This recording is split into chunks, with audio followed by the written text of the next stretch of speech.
겨울에 눈이 내리고 있네요. 하얀 눈이 내리는 그 겨울이 돼서 자 기분도 좋고 여러분들이 이제 이 겨울을 지나고 이제 봄에 우리 시험을 준비해야 되니까 자 지난 시간에는 주로 이제 그 처분의 대상 중에 변경 처분에 대해서 했죠. 변경 처분 중에 감액 처분이 가장 어렵고 그 다음에 이제 증액 처분, 적극 처치 처분 이런 게 이제 있는데 증액 처분은 그렇게 안 어려워요. 그런데 감액 처분은 유리한 변경 처분이라고 그랬죠. 과세관청이 예를 들면 저기 한번 읽어볼게요. 그 교재 우리가 400 몇 페이지를 하고 있냐 403페이지를 하고 있는데 보면 감액 처분의 경우 행정청이 과징금 부과 처분을 하였다가 감액 처분을 한 것에 대하여 과징금 부과 처분을 갖다가 1억 이제 7천만 원을 했단 말이에요.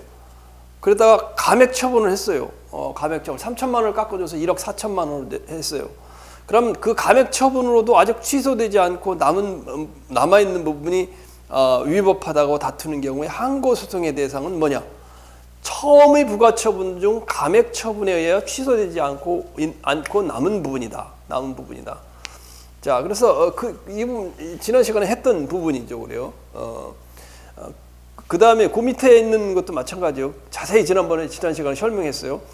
국세청장이 심사 결정에 따라 과세관청이 감액 경정 처분한 것에 대하여 그 경정 처분으로도 아직 취소되지 않고 남아있는 부분이 위법하다 하여 다투는 경우에 항고소송의 대상은 당초 처분 중 감액 경정 처분에 의하여 취소되지 않고 남은 부분이다. 그 말이에요. A라는 행정청이 서울 강서구청장이 A라는 사람 A가 이제 강서구청 행정청이 갑에게 과징금 회사에 과징금 부과 처분했다. 갑회사에 과징금 부과 처분 1억 7천만 원 했단 말이에요. 만 원 했어요. 그런데 이게 너무 많단 말이에요. 이게 너무 많으니까 강서구청장이니까 서울시에 행정심판위원회 행심위를 우리가 어드미니스트레이티브 어필 커미티라고 그랬죠. AAC에 뭐를 제기하냐? 행정심판을 제기했다. 행정심판을 1억 7천만 원 너무 많으니까 과징금이 행정심판을 제기해가지고 이 과징금부과 처분을 받아서 3천만 원이 깎인 1억 4천만 원이 됐어요. 1억 4천만 원. 1억 4천만 원이라는 변경 재결이 나온 거지. 변경 재결이 온 거지. 변경 재결이 나온 거지. 행정심판위원회에서. 그런데 갑회사는 1억 4천만 원도 너무 많아 과징금이. 이것도 소송을 제기해야 되겠어. 그래서 우리 법원으로 같이 C라 그랬죠. 코트, COURT. 법원에 갑회사는 취소 소송을 제기하고 싶어. 1억 4천만 원도 많으니까. 그러면 어떤 처분을 가지고 해야 되느냐 그 말이에요. 이때 1억 4천만 원을 가지고 유리한 변경 처분 1억 4천만 원을 가지고 취소 소송을 제기하는 게 아니라 갑회사는 법원에 소송을 제기할 때 1억 4천만 원이 아니라 원처분인 1억 7천만 원 중에 1억 7천만 원 있잖아요. 1억 7천만 원 중에 이 원처분을 대상으로 해서 취소 소송을 제기해야 돼요. 1억 7천만 원 중에 아까 저기 행심위에서는 3천만 원 감해줬잖아요. 3천만 원을 감해줬잖아요. 3천만 원을 뺀 1억 3천만 원을 뺀 나머지 부분 원처 부분에서 이 재결로 취소 재결이란 3천만 원을 뺀 나머지 부분 이거에 대해서 취소 소송을 제기해야 된다 그래요. 나머지 부분 3천만 원, 1억 7천만 원, 3천만 원 여기서 감해졌으니까 뺀 나머지 부분 이 원처분에 대해서 뭐라고? 취소 소송을 제기해야 된다. 그럼 취소 소송의 제기 기간은 언제를 가지고 따지냐? 이 행정심판위원회에서 1억 4천만 원이란 재결서를 송달받은 날, 처분이 있음을 안 날은 재결서를 송달받은 날이잖아요. 받은 날로부터 90일 이내, 행정처분이 있은 날로 90일 이내 이때 제기해야 된다 그 말이에요. 이해 가죠? 앞에서 설명했었죠. 이 말이에요, 이 말이에요. 감액 처분이 가장 어려워. 유리한 변경 처분이 유리한. 돈을 깎아주니까 유리한 변경 처분이잖아요. 자, 그 다음에 증액 처분. 증액 처분은 뭐 그렇게 어렵지 않은 증액 처분 400몇 페이지래 404페이지 보면 증액 처분. 과세 처분에 대한 증액 경정 처분이 있는 경우에 항고 소송에 대해서는 뭐라고? 감액 처분이다, 증액이다. 증액 경정 처분이다. 증액된 처분이다. 더 늘어난 거니까 늘어난 것에 흡수돼서 늘어난 것에 대해서 행정소송의 대상이 된다 그 말이에요. 그 다음에 두 번째 판례는 상당히 어려운 건데 감액 정산 처분이 있은 후 다시 증액 경정 처분이 있는 경우에 감액 정산 처분에 의하여 취소되지 않은 부분에 해당하는 당초 부과 처분은 증액 경정 처분에 흡수되어 소멸하고 증액 경정 처분만이 쟁송의 대상이 된다. 이건 좀 어려우니까 내가 설명을 해줄게요. 자, 행정청 어디 부산시 동래구청장 이게 행정청이지. 어드미니스트레이티브 에이전시 부산시 동래구청장이 뭐를 했어요? 갑이라는 사람한테 이거 한문으로 써도 알겠냐? 갑이라는 사람이 을에게서 뭐를 임대를 했냐면 밭을 임대해서 밭 이거 갖다 우리 전이라고 불러요. 밭전자 한문으로 밭전자 이렇게 쓰잖아요. 전을 임대를 했어요. 임대차를 해가지고 임대차라고 얼마를 임대를 했냐? 한 2,600평 정도 임대를 했어요. 한 평은 3.3제곱미터예요. 그러니까 한 8,800제곱미터 정도 임차를 했겠죠. 임차를 해가지고 여기다 뭘 시설을 설치했냐? 운전면허 교습소는 가르치는 거죠. 가르치고 돈 받잖아요, 여러분들. 운전면허 딸람 교습소를 설치했어요. 그래서 건축 허가 및 이걸 갖다 임차해가지고 건축 허가 및 사업 승인을 받았다고 동래구청장이 승인. 그러면 사업 승인만 받으면 되는 거냐? 그런 건 아니다. 말이야. 밭에 따는 운전면허 교습소를 설치할 수 없어요. 그러니까 이걸 갖다가 용도 변경을 그 당시는 잡종지라고 그랬다고 말해요. 잡종지라는 용도 변경을 하게 되니까 땅값이 밭에서 용도 변경을 해서 잡종지로 올라가니까 팍 올라가잖아요.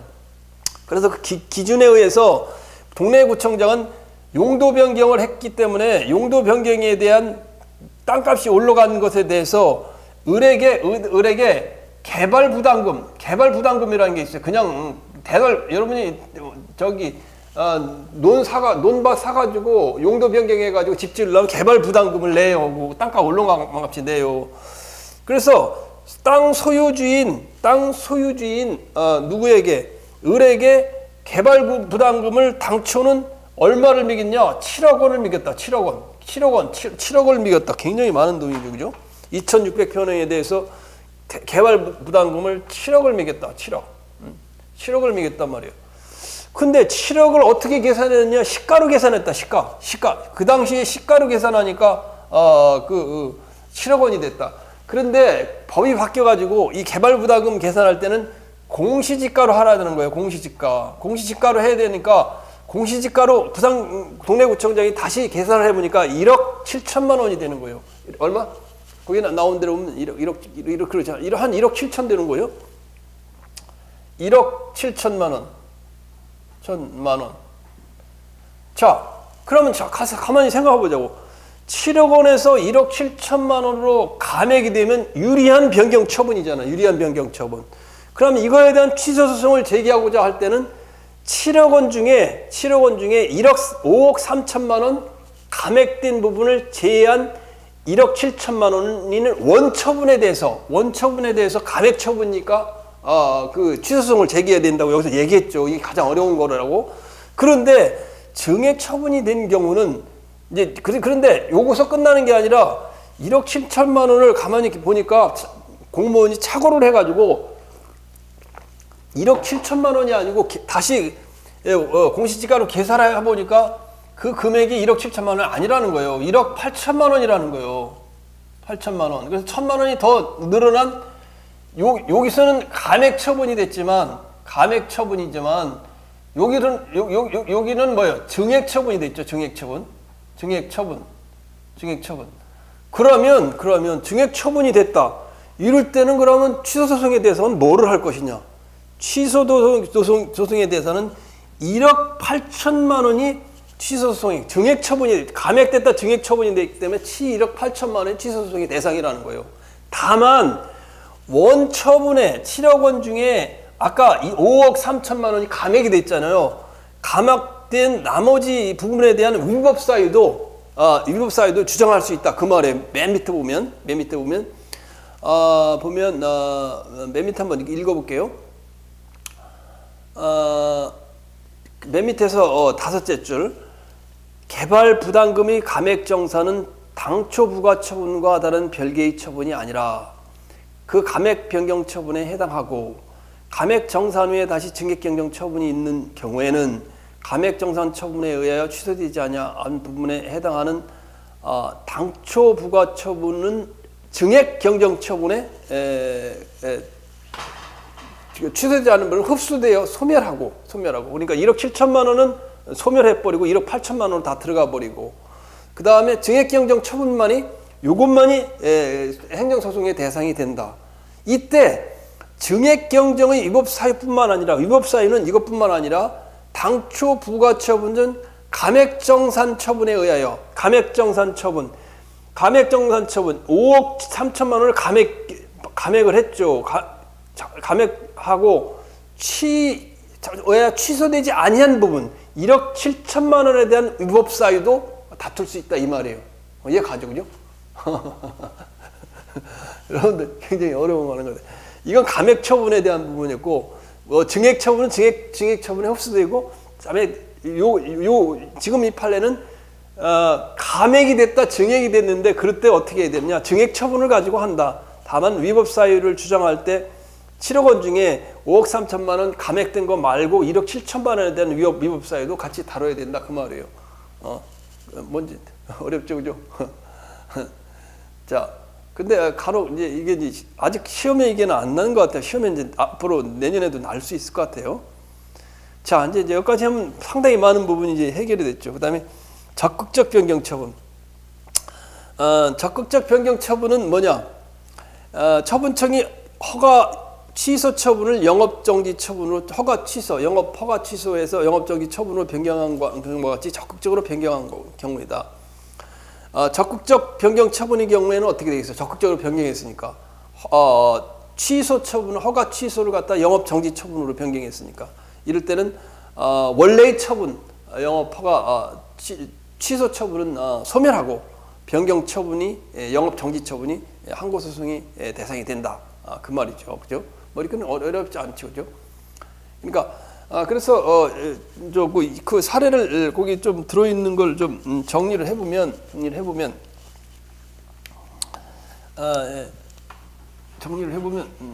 적극적 변경 처분 중에 관리 처분 계획도 마찬가지죠. 관리 처분 계획 여러 번 얘기했죠. 재개발할 경우 그 재개발해가지고 재개발된 아파트를 누구에게 분양해 줄 것인가 그 재개발 조합에서 만들어서 재개발 조합에서 만든다고 재개발 조합에서 그 사람들 실력이 있어요. 시행사에서 만들겠죠. 만들어가지고 결국 관할청 행정청의 승인을 받은 게 이제 관리처분 계획인데 관리처분 계획의 주요 부분을 실질적으로 변경하는 내용으로 새로운 관리처분 계획을 수립하여 시장 군수의 인가를 받아 고시한 경우 당초 관리처분 계획은 효력을 상실하고 새로운 관리처분 계획이 항고 소송이 대상이 된다. 이제 페이지 405페이지 나오는 거 보면 자, 당초 관리 처분 계획이 있었어요. 처분 계획이 있었는데 이걸 갖다가 종전 관리 처분 계획 있었는데 이걸 완전히 변경해 가지고 다시 수립해 가지고 새로운 관리 처분 계획 제2의 새로운 관리 처분 계획을 만약에 처분 계획을 수립해 가지고 이걸 갖다 행정청이 인가를 해줬단 말이에요.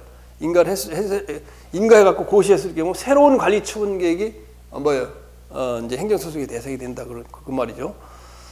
자, 그 다음에 그런데 이제 여기에 몇 가지 예외적인 사안이 있어요. 405페이지 밑에 보면 선행처분의 내용 중 일부만 변경을 하는 경우 선행처분과 동일한 요건과 절차가 요구되지 않는 경미한 사항, 변경 처분 중에 이제 경미한 사항에 대한 이제 네 번째는 변경 처분 중에 경미한 사항은 어떻게 될 거냐? 경미한 사항의 변경. 행정청이 경미한 사항에 대해서 변경했을 때는 어떤 걸 처분을 행정소송의 대상으로 될 것이냐? 경미한 처분은 단독으로 소송의 대상이 되지 않겠죠. 당연히 우리 생각해 볼게. 그 말이에요. 그래서 거기 판례를 406페이지 읽어보면 선행처분의 주요 부분을 실질적으로 변경하는 내용으로 후행처분을 한 경우에 선행처분은 특별한 사정이 없는 한 그 효력을 상실한다. 그렇지? 선행처분의 주요 내용이 완전히 후행처분에 변경된다면, 변경이 크다면 후행처분으로 다 이제 흡수돼서 후행처분을 행정소송으로 해야 되는데, 그러나 후행처분이 있었다고 해서 일률적으로 선행처분이 존재하지 않게 되는 것은 아니고, 선행처분의 내용 중 일부만 소폭 변경되는 경우, 그러면 선행처분도 아직 소멸하지 않다고 봐야 되겠죠. 그죠? 당연한 얘기예요. 당연한 얘기. 자, 그 밑에 또 판례로 보면 재개발조합 설립 인가 신청에 대한 행정청의 조합 설립 인가 처분 후, 자, 재개발조합 설립 인가, 서울에 많이 이루어지잖아요. 재개발하는 거, 사랑의 재개발, 사랑의 재개발이 아니고 이거는 주택 재개발이에요. 그래서 주택 개발을 하기 위해서는 토지 소유자의 4분의 3 이상 해가지고 이제 조합을 만들어가지고 이걸 이제 승인을 받잖아요. 설립인가를 받았는데, 그래서 설립인가를 해준 것에 대해서 경면, 이 설립인가에 대해서 변경인가가 났는데, 변경인가가 났는데, 경미한상이다, 경미한 사항이다. 그럴 경우, 재개발조합 변경인가에 대해서 취소소송을 제기할 것인가, 재개발조합 설립인가에 대해서 취소소송을 제기할 건가, 그 문제예요. 경미한 사항이라고 본다면 당초 재개발조합 설립인가에 대해서 취소소송을 제기해야 되는 거지, 변경인가에 대해서 흡수되는 건 아니다. 당초 설립인가는 그 말이에요. 그 다음 이것도 마찬가지예요. 후속 처분의 내용이 종전의 처분의 이유를 전제로 내용 중 일부만 추가 변경, 철회 변경하는 것이고, 추가 철회 변경된 부분이 내용과 성질상 나머지 부분과 불가분적인 것이 아닌 경우에는 후속 처분에도 불구하고 종전의 처분은 여전히 항고 소송의 대상이 된다. 이런 거죠. 지금 이거 말을, 동대문 운동장 가면 저기 있잖아요, 여러분. 밀레인가 있고, 동대문구청장이 볼게요. 자, 동대문 구청장이 거기다 그 동대문 운동장이 있는데 롯데마트, 그다음에 홈플러스, 여러분 홈플러스 자주 가시잖아요. 홈플러스 또 뭐가 있어? 이마트. 당초에는 어떻게 됐냐? 생각을 해보자고. 당초 처분은, 동대문구청의 당초 처분은 뭐냐면 영업시간을 제한하는데, 여러분 알겠지만 홈플러스 이마트는 둘째 주하고 넷째 주 일요일은 휴무예요. 휴무 쉰다고. 롯데마트 있다. 여러분 알 거예요. 휴무지죠, 그죠? 그래서 당초 처분은 둘째 주, 넷째 주, 일요일 휴무인데, 휴무 시간을 00시간부터, 00시간은 뭐예요? 12시 00, 새벽 12시 00이 있어서 08시, 아침 08시 00까지 휴무를 한다. 이렇게 이제 동대문구청이 처분을 내렸는데, 이 처분이 어때요? 이 처분이 내렸는데, 이 처분을 동대문구청장이 변경을 했는데, 이 영업시간만 8시간 넘어 이르니까 08시가 아니라 둘째 주, 넷째 주, 일요일을 휴무로 하고 평일날은 00에서 08시까지 당초 00에서 평일날은 8시까지 휴문 장사를 못 하는데 이걸 갖다 10시까지로 바꿨단 말이에요. 10시까지로 바꿨어. 10시까지로 바꾸니까 도태마트, 홈플러스, 이마트는 취소 소송을 제기하고 싶어요. 그런데 이럴 때 취소 소송은 이게 변경 처분이죠. 변경 처분. 그러면 변경 처분인 원처분이 변경 처분 안에 흡수되느냐? 그건 아니라는 거예요. 이게 경미한 거기 때문에. 그래서 이 롯데마트나 홈플러스 이마트는 이 부분에 대한 취소 처분, 변경 처분을 요구할 수도 있고 변경 처분에 대한 취소 소송을 요구할 수 있다 그 말이에요. 그러니까 후행 처분에 흡수되지 않는다 이거예요. 경미한 사항이기 때문에 그 말이에요. 그 말. 이런 거 시험에 뭐 날라는지 모르겠는데 하여튼 시험에 나오면 여러분들이 애를 먹을 수 있는 거예요. 자, 이렇게 하다 보니까 이제 상당히 많은 부분이 이제 좀 진행이 됐네요. 그죠? 자, 그 다음에는 계속해서 한번 이제 사법행위에 대해서 한번 그 교재를 가지고 한번 공부를 해보도록 할게요. 자, 이걸 지우고서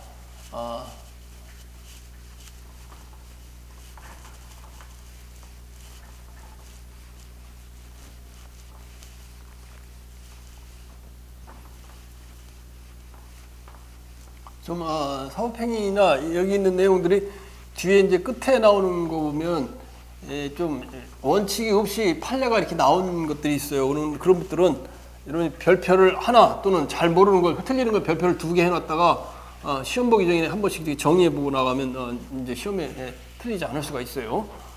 자, 그래서 자 이제 나머지 부분을 이제 정리하고 그다음에 행정심판 재결에 대해서 정리하면 이제 처분성에 대해서는 거의 이제 강의를 다 마칠 수 있는 그런 게 되는 거죠. 자, 그래서 구필수 행정법 몇 페이지냐면 406페이지.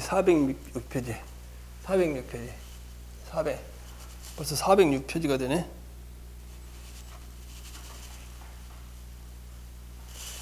아, 406페이지. 자, 먼저 몇 번이요? 4번. 사법행위라는 것은 공법행위 아닌 사적인 거래 관계라는 거예요. 사법행위. 자, 사법행위. 사법행위는 일반적으로 처분이 아니에요. 공권력 행사가 아니니까 처분이 아니죠.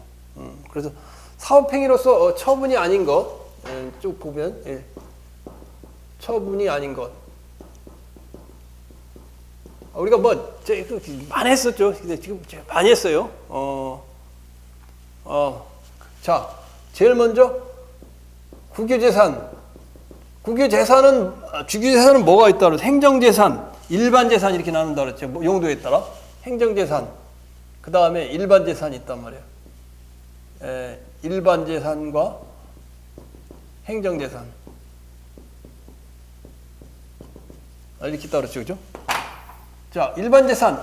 행정재산은 공공용 재산. 이거 공용 재산은 뭐예요? 정부 청사가 공용 재산이에요. 공용재산. 그럼 공공용 재산은 뭐예요? 공공용 재산. 도로, 하천, 공원, 이게 공공용 재산이에요. 그 다음에 기업용 재산. 우체국, 우편물, 기업용 재산. 그 다음에 보존용 재산. 보존용 재산. 정보 기록물. 이게 보존용 재산이죠. 보존용 재산. 이거는 뭐라고? 이걸 갖다가 대부하는 행위, 이걸 사용하거나 임대차 계약을 맺는 행위, 이거는 처분이에요. 이건 처분이다. 이건 처분이요. 근데 일반 재산은 처분이 아니다. 이거 앞에서 수십 번 했어요. 일반 재산. 일반 재산은 어떻게 되는지 잡종 재산이라고 했지. 일반 재산이 옛날 용어로는 잡종 재산은 잡종 재산.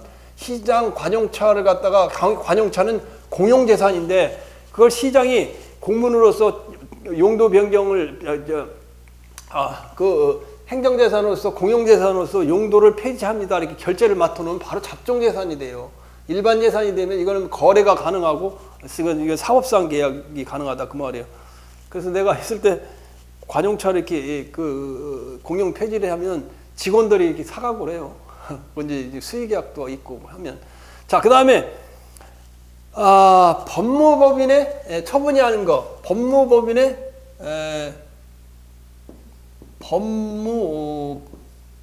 법무법인의 공정증서 작성행위.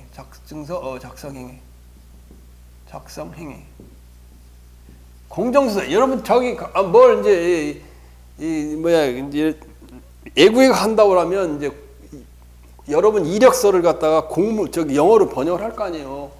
번역을 해가지고 변호사 사무실 가면은 공증을 해줘요. 그게 공증이야. 공증 해주는데 이 공증을 해주는 행위는 뭐라고? 사법행위다 말이야. 이건 처분이 아니다. 그다음에 거기 나와 있는 대로 주한미군의 한국인 직원 의료보험 직원의 징계 면직 처분. 주한미군 한국인 직원 의료보험 직원의 징계 면직 처분. 주한미군 한국인 직원 의료보험 조합 자체가 행정청으로부터 어떤 공권력을 부여받은 기관이 아니기 때문에 사법관계라는 거예요. 근무조합이. 예, 그 다음에 입찰 보증금의 귀속 조치. 그 다음에 세 번째, 입찰 보증금의 귀속 조치. 이거는 처분이 아니다. 처분이 아니라는 건 행정소송을 제기할 수 없다는 거예요. 행정소송을 제기했다는 거예요. 입찰 보증금은 여러분들이 경매를 하는데 입찰을 한다고 말이에요. 입찰 보증금을 왜 받느냐면 앞으로 계약을 할지 안 할지 이걸 확인받기 위해서 입찰 보증금을 받는 거예요. 그래서 만약에 계약을 위반하면 입찰 보증금이 국고로 귀속돼요. 이거는 국민과 행정청 간에 국가와 간에 사업상 계약 관계를 맺는 거기 때문에 처분이 아니다 그 말이에요. 그 다음에 사업상 행위처럼 보이나 처분인 거는 그 다음에 사법 행위처럼 보이나 처분인 것. 자, 첫째 뭐예요? 청원경찰 징계. 청원경찰 징계. 정부 중앙청사 이제 어디요? 여러분이 광화문에 가시거나 아니면 세종시에 가면 청경이 다 외곽 경비를 하는 경우가 있어요. 청원경찰이 많이 있죠, 그죠? 그리고 청원경찰은 공무원에 준하는 그걸 가지고 있어요. 공무원에 준하는 거기 보면 국가 공무원이나 지방 공무원은 아니지만은 국가나 지방 임용권자가 행정기관의 장이고 청원경찰은 국가나 지방자치단체로부터 보수를 받고 또 산업재해보상보험법상 근로기준법이 아닌 공무원연금법에 그 재해보상금과 퇴직금을 지급받고 직무상 불법 행위에 대해서 민법도 아닌 국가배상법에 적용을 받는 특질이 있기 때문에 청원경찰은 뭐라고? 청원경찰의 징계는 처분이다. 이거 잊어먹지 말라고 내가 왜 그러냐면 처자가 들어가는 처자, 청원 같은 처자니까 처분 이렇게 하면 그럼 다시는 여러분 안 잊어먹겠죠, 그죠? 청결청 처분이 아니야, 처분이다. 왜 청원이니까 처자. 그렇게 외운 나는 예전에 공부할 때 그렇게 외웠어요. 그래서 합격했어요, 나 국가직지망지. 자, 그 다음에 국유재산관리청이 행정재산 아까 지금도 안 오고 행정재산의 사용수익이라는 건 임대.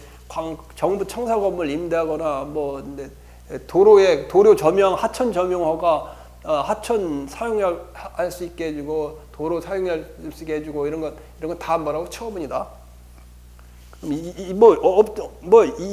의문이 없죠.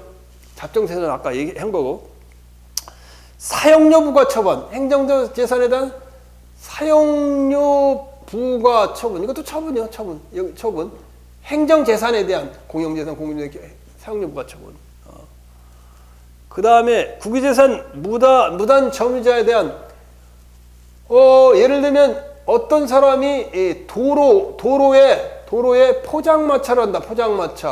포장마차를 한다. 몰래 가서 포장마차를 한다. 허가도 안 받고 한다. 그러면 구청에서는 뭐를 징수해야 되냐면 사용료를 내야 되겠죠. 사용료를 징수해야 되겠죠. 사용료뿐만 아니라 뭐를 해서 무단 점유했으니까 무단으로 한 것에 대해서 사용료 플러스 무단한 변상금은 20% 붙어요. 변상금도 내야 돼요. 변상금 20%도 내야 돼요. 사용료뿐만 아니라 무단으로 했으면 변상금도 내야 돼요. 따라서 이거에 대한 국유재산 무단 점유에 대한 변상금, 국유재산이라는 게 이게 국유재산이 일반 재산, 행정재산 같이 있는데 이 국유재산 사용료에 대한 것도 무단 점유자에 대한 변상금 조치도 바로 뭐라고? 처분이다. 이유가 의문이 없어요. 그 다음에 정부 투자기관의 사업자에 대한 입찰 참가 자격 제한, 입찰 참가 자격 제한. 정부라는 게 뭐예요? 국가 또는 지방자치단체에서 어떤 기업이 와서 뭐 공사 발주를 했는데 보니까 부당 경력을 갖다 그 실적을 갖다 허위로 해서 냈다. 그러면 그 다음에 입찰 참가 자격 제한을 해요. 1년간 6개월간 정부 입찰에 참여할 수 없습니다. 이렇게 제한을 내릴 수가 있어요. 그런데 여기 국가지방자치단체 행정청에서 하는 건 당연한데 법이 개정돼 가지고 공공기관의 운영에 관한 법률이 제정돼 가지고 정부 투자기관도 공권력을 수탁받았어요. 정부 투자기관도. 그래서 지금은 2007년도 이전에는 안 됐었는데 지금은 한국전력공사, 한국토지공사 뭐 이런 데서 지금 입찰 참가 자격 제한을 하는 것은 뭐라고? 이건 처분이다. 한국 토지공사, 주택공사. 그러면 이건 뭐 LH지, LH 사는 거. 그 다음에 또 뭐야? 한국전력공사, 한전. 그래서 그 판례 밑에 나와 있는 걸 보면 한자가 빠졌는데 국전력공사가 아니라 한국전력공사가 갑주식회사에서 한전이 A죠. 주식회사에 한 입찰 참가 자격 제한. 앞으로 한전에서 발주하는 공사에 참여하지 말라고 6개월간 정지합니다. 이렇게 처분을 내린 거. 이거 처분이다. 그럼 법원 시에 취소 소송을 제기하고 무효 확인 소송을 제기할 수 있다. 그 말에 처분이기 때문에. 자, 그 다음에 그런데 이제 거기 예외적인 판례가 하나 있어서 거기다 드러났는데 이건 뭐 시험에 날렸는지 모르겠어요. 그래서 이런 예외적인 경우도 있으니까 한번 보면 정부 투자기관의 입찰 참가 자격 제한 행위라도 하더라도 기관 내부의 세부 규정을 시행하는 것이라면 법규수성이 없어서 사업상 행위가 되면 처분에 해당하지 않는다. 예를 들면 공기업의 자체 공사 낙찰 적격 심사 세부 기준을 시행하는 것이면 처분성이 없다. 그 조항을 좀 이렇게 조문 판례 요지를 한번 보면은 한국철도시설공단이 갑주식회사에 대하여 시설공사 입찰 참가 당시 허위 실적 증명서를 제출하였다는 이유로 시설공사 입찰 참가 당시 이유로 향후 2년간 공사 낙찰 적격 심사 종합 취득 점수의 100분의 10은 10%를 감점한다는 내용의 통보를 한 사안에서 이 통보는 행정소송의 대상이 되는 행정처분이라 할 수 없다. 이것은 내부 규정에 의해서 하는 사업상의 효력을 가지는 통지행위에 해당된다. 뭐 이 정도는 알고 있으면 되는데 이렇게까지 시험에 나올지는 잘 안 날 것 같아요. 자, 그 다음에 5번 특별 불복 절차가 마련된 경우 불복이다. 불복 불복이라는 건 뭐냐면 복종하지 않는다. 항의한다. 불복 특별한 소송 절차가 마련된 경우, 이의제기 절차가 마련된 경우는 그것에 의한다. 그래서 이건 좀 잘 알아야 돼요. 잘 알아야 돼요. 이건 첫째, 서울특별시 수도조례, 서울특별시 하수도 사용조례, 서울시 뭐라고? 수도조례, 수도조례. 그 다음에 무슨 조례? 하수도 사용조례. 하수도 사용조례. 사용조례에 의해서 과태료부가. 과태료부과는 앞에서 배웠어요. 행정질서벌에서. 과태료부과 처분은 과태료 재판 절차인 민사 절차에 의해서 된다고 여러 번 했었죠. 그죠? 여러분 기억 안 나죠? 그죠? 이건 뭐에 따른다 그랬어요? 질서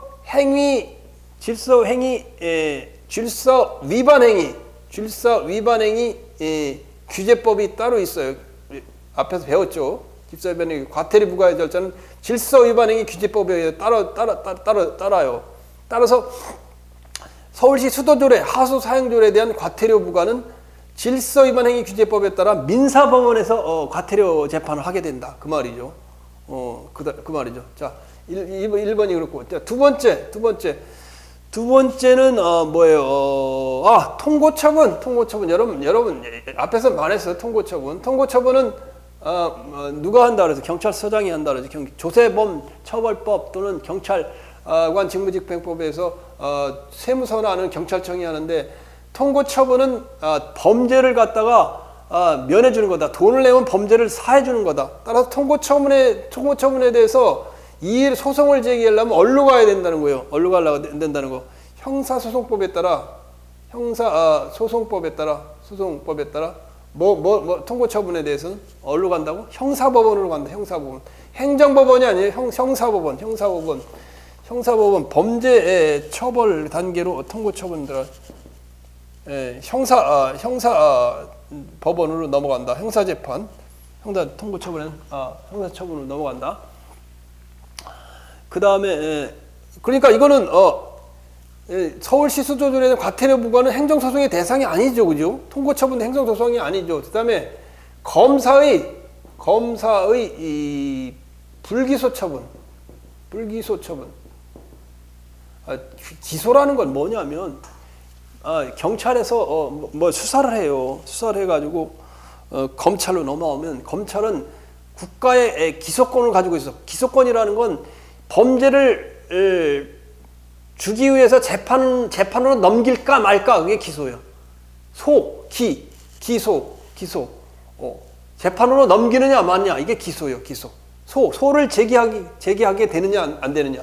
그래서 재판으로 넘기느냐 안 되느냐. 검사가 범죄를 조사해가지고 어디로 법원으로 넘기느냐 마느냐, 이걸 결정권을 가진 게 검사죠. 그러니까 죄를 줄 건가 말 거니까 검사가 결정권이 있죠.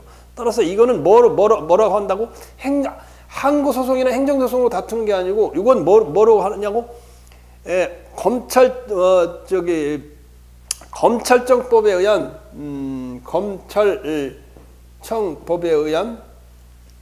항고와 재항고. 결정이니까 불기소 처분은 결정이잖아요. 결정에 대해서는 항고라고 말을 쓴다 그랬죠. 항고 또는 재항고를 하거나, 아니면 형사소송법에 의한 재정신청, 형소법에 의한 재정신청.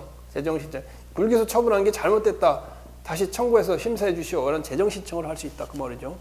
이거 시험에 지금 요거는 많이 안 나온 것 같아요. 근데 요것도 나오면 여러분 지적처럼 들리고, 통고처분, 검사의 불기소 처분은 수십 번 났어. 20년간 지금 나오고 있는 거예요. 다. 그러니까 여러분이 의문의 여지가 없는 거예요. 딱 알고 있어야 돼. 머리에 딱 들어가 있어야지. 이걸 이게 검사의 불기소 처분이 행정소송의 대상이 된다면 이건 왔다리 갔다리 할 아무런 여러분 저거 없어요. 근거가 없어요, 이건. 자, 그 다음에 그다음에 이제 6번에 이제 경고 조치. 6번에 경고. 자, 지금부터 나오는 거에 대해서 이제 앞에서 한 게 많아요. 한 게 많고, 또 시험에 한 게 많다는 얘기는 시험에 자주 났다는 얘기죠. 그죠? 자, 경고. 불문 경고 조치. 뭐 이거 2012년에 나왔대. 불문 경고. 공무원에 대한 공무원에 대한 불문 경고. 공무원에 대한 징계 종류는 뭐라 그랬어요? 파면, 해임, 예, 정직, 감봉, 견책 이런 거 견책 이런 거 받으면 안 돼요. 승진에 제한이 돼요. 근데 공무원에 대한 불문 경고는 함양군이라 대부분 행정에서 불문 경고를 시행하고 있어요. 그냥 종이딱지로 불문 경고합니다 이렇게 나오는 거예요. 그런데도 이 불문 경고를 받으면 뭐가 제한이다는 거예요? 표창 대상에서 제외돼요. 표창을 못 받으면 승진에 저해가 되니까 이럴 경우에는 승진에 저해가 되니까 뭐를 한다는 거예요? 승진에 저해가 되니까 처분을 봐서 개인의 권리 구제를 해줘야 된다 그 말이죠, 그죠? 자, 그 다음에 이건 의문의 여지가 없어요. 의문의 여지가 없어요. 불문 경고 조치. 그 다음에 금융기관 임원에 대한 금융감독원장, 공무원의 불경. 그 다음에 2번 감독원장의 뭐라고? 금융기관 임원, 금융기관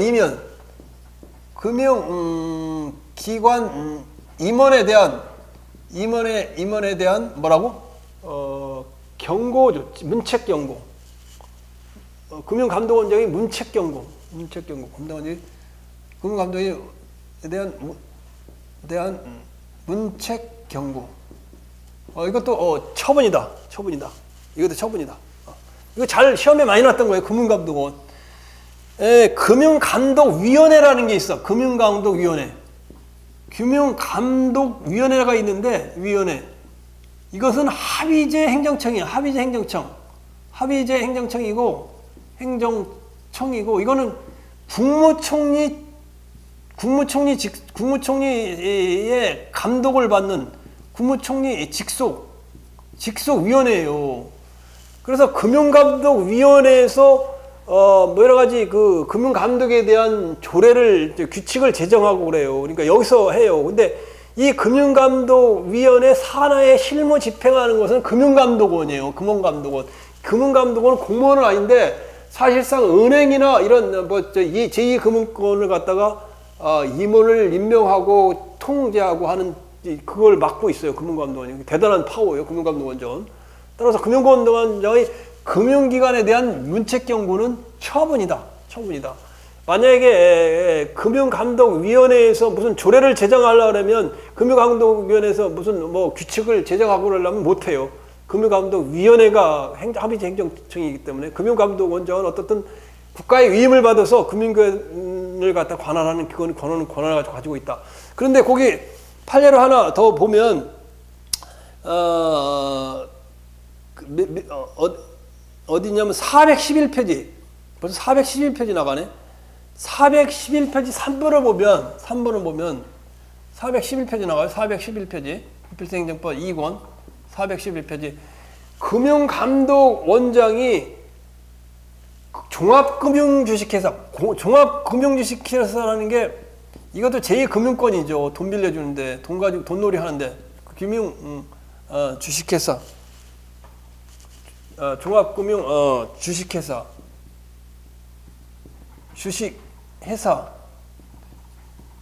전 대표이사. 그럼 퇴직한 사람이 전 대표이사는 금융감독원장이 여기도 금융감독원장이 나오죠. 원장이 종합금융주식회사의 전 대표이사에게 재직 중에 위법부당한 사례를 첨부하여 금융 관련 법규를 위반하고 신용질서를 심히 물러나겠다는 사실이 있다는 내용으로 문책경고장.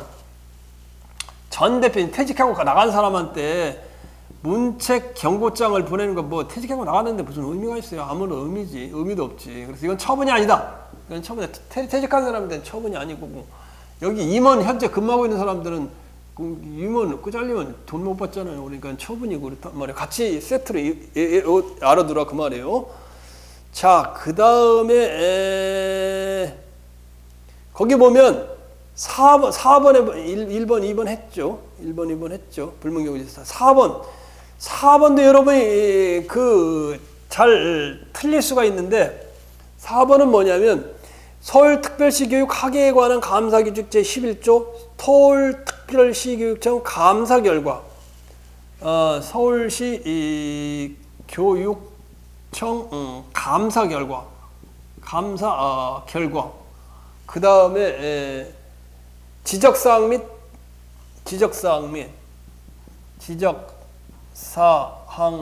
및 법률 위반 공무원 처분 기준 법률 위반 공무원 처분 기준에 따라 뭘 했다는 거예요? 여기에 따라 내려진 경고. 서울시 교육청 감사 결과 지적사항 및 법률 위반 공무원에 따라 내려진 경고. 이거는 처분이 아니다. 왜 처분이 아닌데 여러분이 의문스러울 거예요. 의문스러운데 왜냐하면 교육공무원은 신분에 영향을 미치는 교육공무원법상의 징계 종류에 해당하지 않고 인사기록 카드에 등재되다 아니면 2001년도 전국 업무 포상 업무 지침에 정해진 포상 추천 제외 대상이나 교육공무원 징계 양정 규정에 관한 규칙 제4조 1항의 단서에 정해진 징계 감경 사유 제외 대상에도 해당되지 않을 뿐 아니라 왜 그러냐? 서울시 교육청 감사 결과 지적사항 및 법률 위반 공무원에 대한 처분 기준에 내려진 누구에 대한 경고가 있어요? 교원에 대한 경고예요. 교원은 뭐예요? 교사, 교장, 교감 이게 교원이잖아요.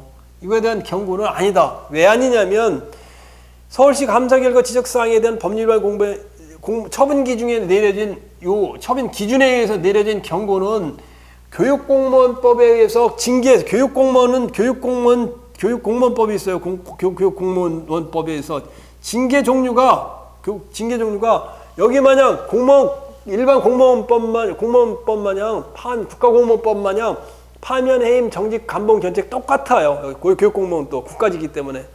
따라서 이 징계 절차가 여기 공식 절차가 있기 때문에 서울시 감사 결과 지적사항에 대한 법률 위반 공무원에 대한 경고 조치, 교원 교사에 대한 경고 조치는 이것을 뭐 취소성이나 이걸 대상이 되는 그런 처분은 아니다 그 말이에요. 왜? 교육공무원에 따라 여기 징계 종류가 정해져 있는데 징계 종류가 공식적으로 정해짐. 따라서 여기에서 정해진 경고는 이 징계 종류에 해당되지 않기 때문에 이 경고는 처분이 아니다.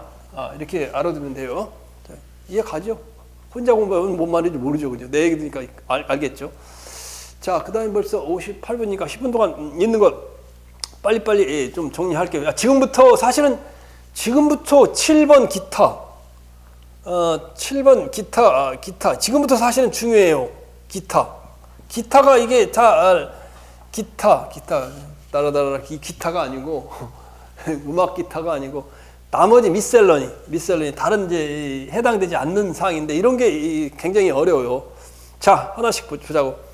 방산물자 지정 취소. 1번. 방위사업법에 의해서 방산물자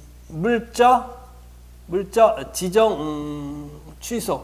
국방부 장관이 국방부 장관이 방위사업법에 의해서 방산업체는 뭐예요? 방위산업체예요. 그러니까 군복을 납품한다든가 무기를 납품한다든가 뭐 이렇게 시레이션 전투 식량을 납품한다든가 이 방산물차를 공급하는데 그걸 갖다 지정한 걸 취소하면 돈 못 벌잖아요. 따라서 이거 국방부에서 또 병무청에서 하는 이 방산물차 국방부서 하는 방산업체 지정 취소는 당연히 이 방위산업체의 권리 이익을 침해하는 거기 때문에 이거는 처분이다. 자, 이렇게 하면 되고. 두 번째, 이건 앞에서 했어요.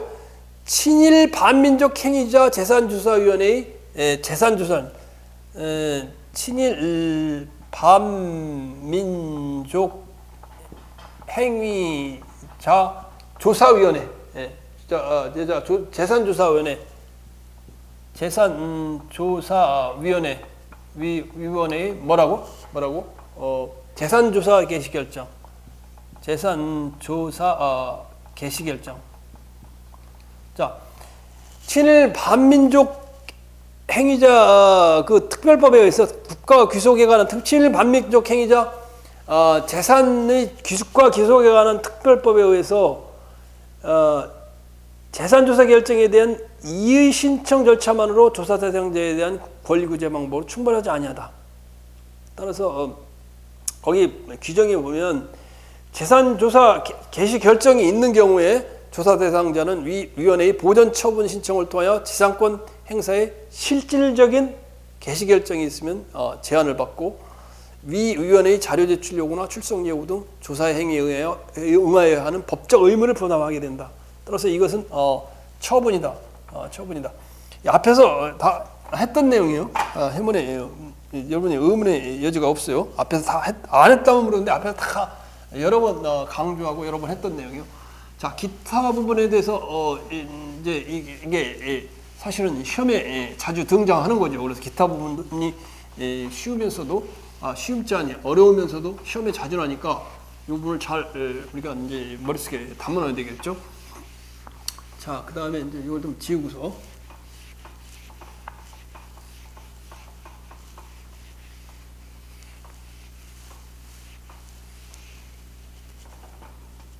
자, 그 다음에 세 번째 진실 화해를 위한 과거사정리위원회의 진실규명 결정. 그 다음에 세 번째 진실 화해를 위한 과거사정리위원회. 진실 화해 과거사정리위원회의 뭐라고? 진실규명 결정. 진실규명 결정. 이것도 시험에 이제 났던 거죠. 지방직에. 자, 이 법에 의하면 피해자 등에게 명문으로 진실규명 신청권, 진실규명 결정 등 통지수령권, 진실규명 결정에 대한 이해신청권 등 권리가 부여되겠다. 진실규명 결정이 이루어지면 그 결정에서 규명된 진실에 따라 국가가 피해자 등에 대하여 피해 및 명예회복 조치를 취할 법률상 의무를 부담한다. 과거사위원회 정리위원회 진실규명 결정이 나면 피해자는 피해 보상도 받을 수 있고 또 진실도 규명할 수 있고 법상 의무를 부담하기 때문에 이건 처분이다. 그 다음에 네 번째는 판례가 보면은 요양급여 적정성 평가 결과 전체 하위 20% 이하에 해당하는 요양기관이 건강보험심사평가원으로 받았던 입원료 가산 및 별도 보상 적용 재통보 요양급여 건강보험심사평가원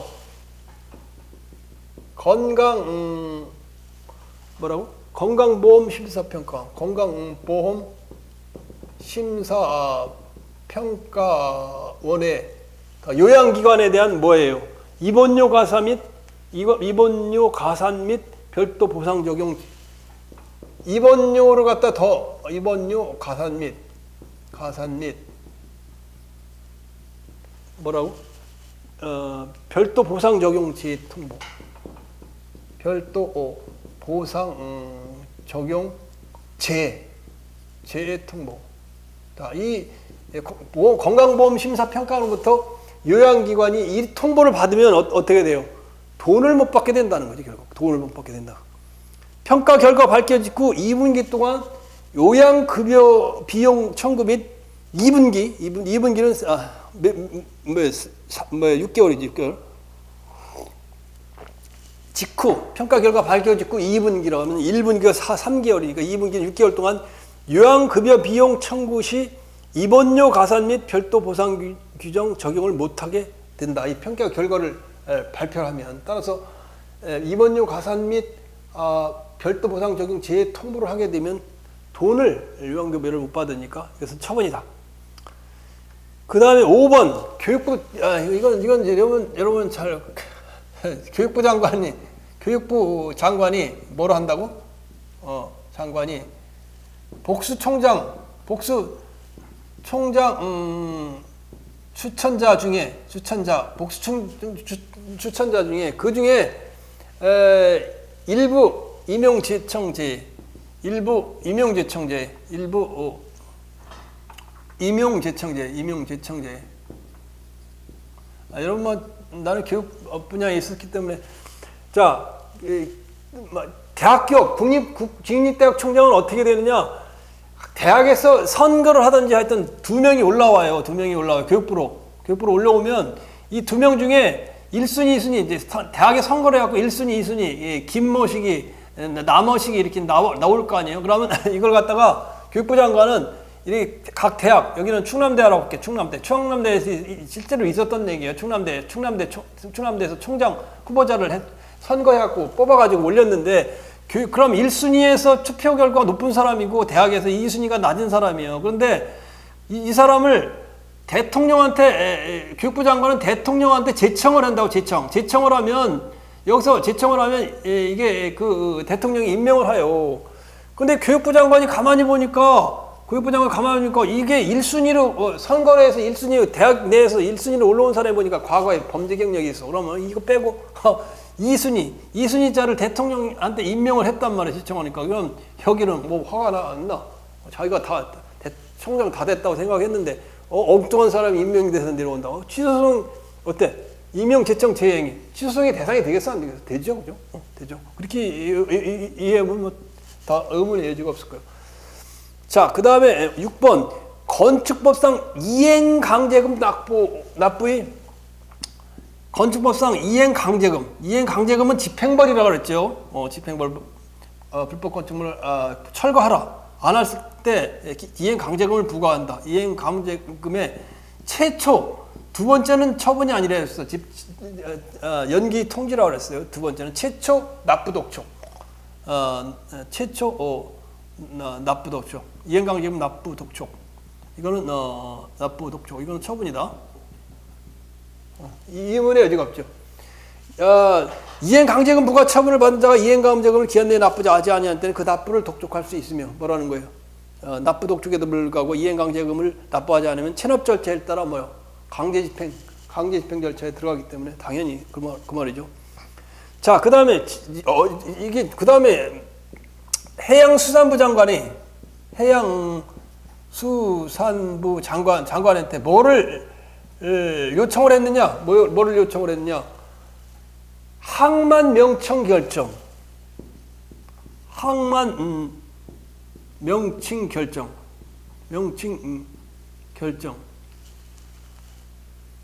해양수산부 장관한테 항만 명칭을 뭐라고 했던 거예요?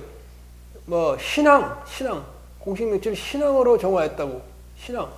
신항으로 정화. 신항 뉴포트. 신항이나 뉴포트라고 부산 뉴포트. 영어로 써야 되네. 부산 뉴포트.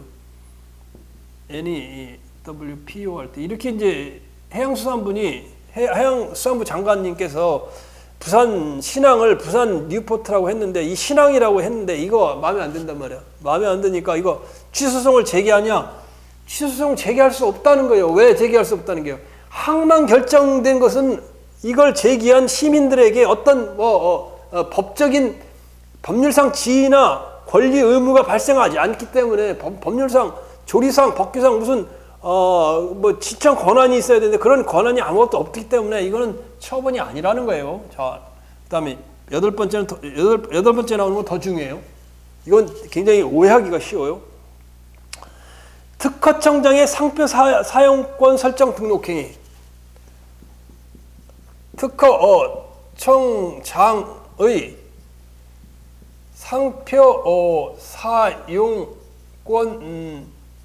설정 등록행위.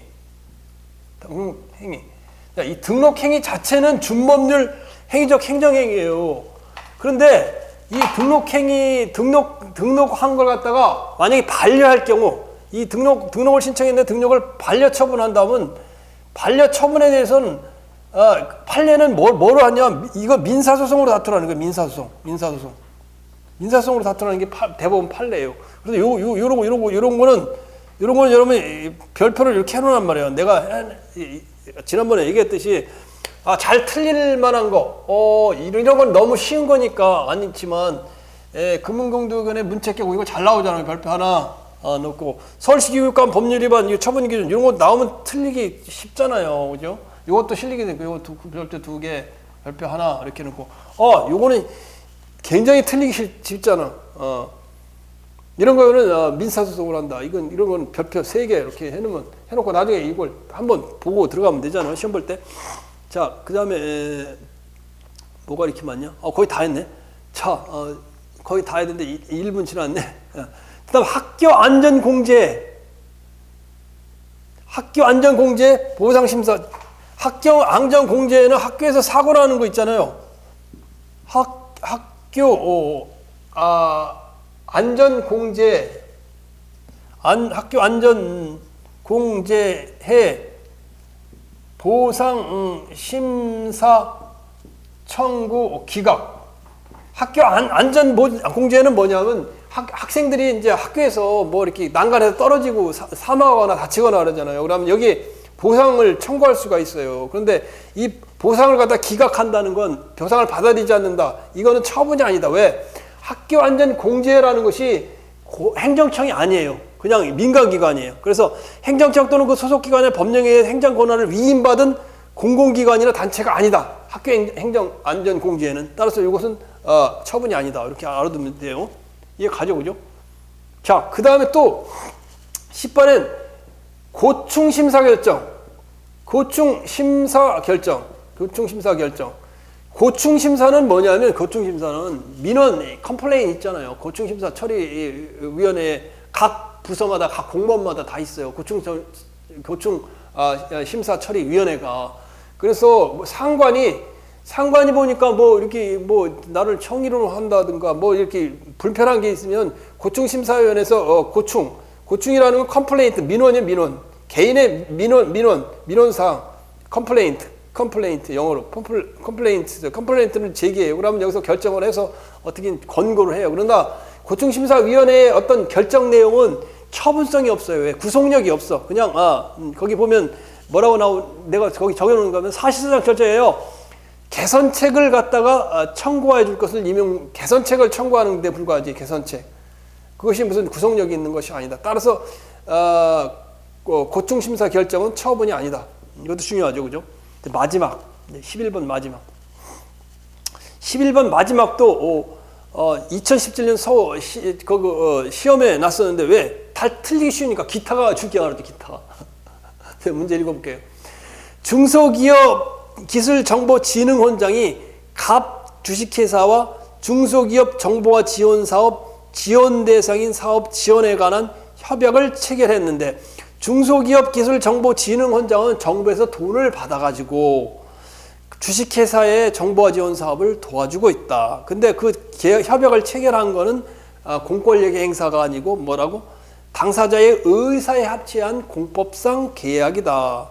따라서 이것은 공권력의 행사가 아니기 때문에 공권력의 행사가 아니기 때문에 처분이 아니다. 그래서 11번 중소기업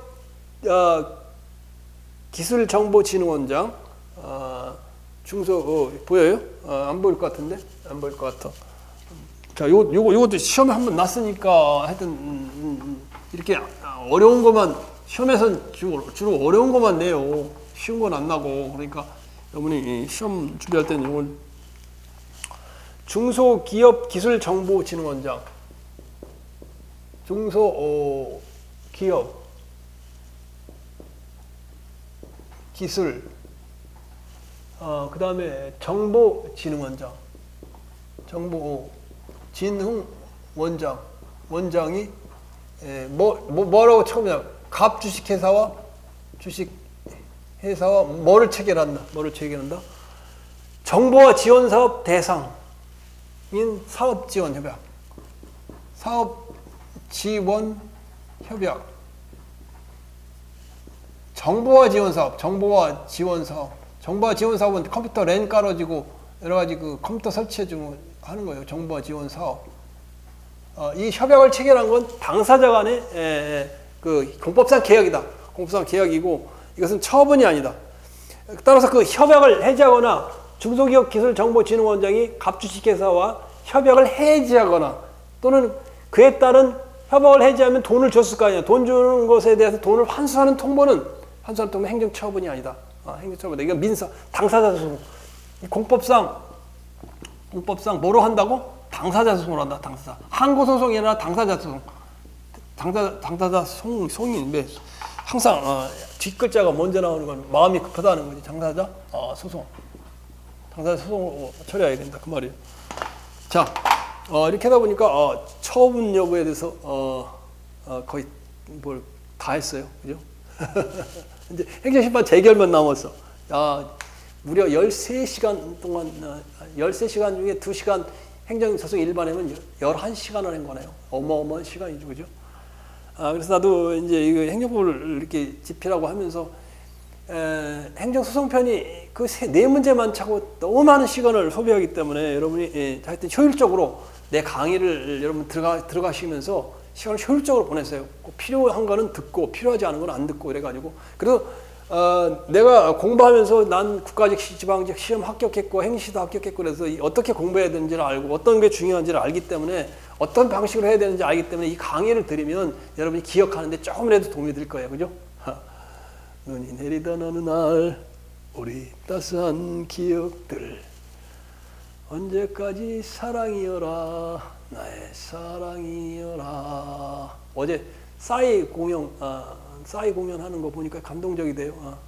자, 내 이 강의를 듣고 여러분이 꼭 공무원이 되기 바라요. 자, 행정심판 재결이 처분이 되느냐 아니냐 그걸 공부하도록 할게요.